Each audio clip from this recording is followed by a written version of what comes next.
For more on this meeting and the crisis in Syria, we're joined by Kurt Volker. He's Executive Director at the McCain Institute for International Leadership at the Arizona State University. Kurt, let me start there. What's the likelihood of that the Syrian opposition would drop that demand? No likelihood whatsoever. You know, President Assad, for now 2 years, has been willing to kill his own population in order to stay in power. It started as peaceful protests. They became violent as the people tried to defend themselves. The opposition now feels they're even getting some momentum. They're getting arms and some equipment from some radical groups, unfortunately, as well as some others, and they feel like they're making headway.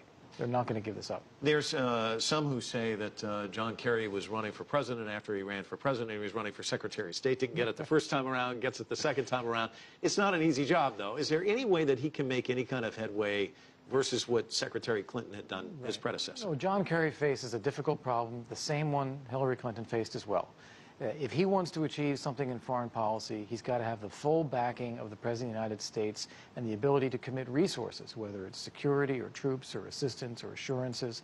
And he's got to convince President Obama that it's worth that engagement. President Obama says he's the guy that ends wars. Sometimes these wars go on anyway, and if we want to influence him, we've got to get involved.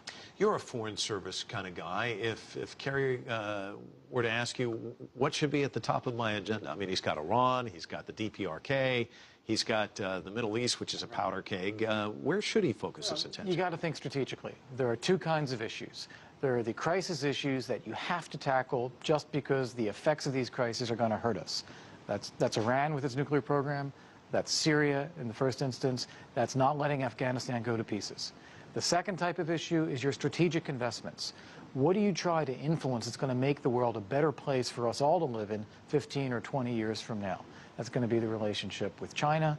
That's going to be the relationship with Europe and our allies. It's going to be a global economy with a level playing field where everyone can build prosperity. Those are the investments, and you got to handle the crises. Do you go for some of the easy stuff first to try and, or is there anything out there that's easy? Everyone wants to do the easy stuff first. It's what all of us individually do every day, and we have to force ourselves to do the hard stuff first. Let me ask you this. President Obama came in early on, sent former Senate Majority Leader George Mitchell to the Middle East. He wanted to move the needle. Was kind of came away disappointed.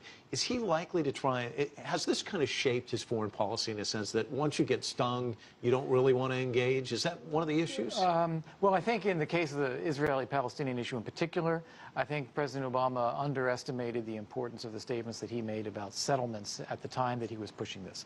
That did burn the bridges with Netanyahu and Israel. John Kerry, I believe, is going to want to have another run at this, and I think Obama will want him to have another run at this.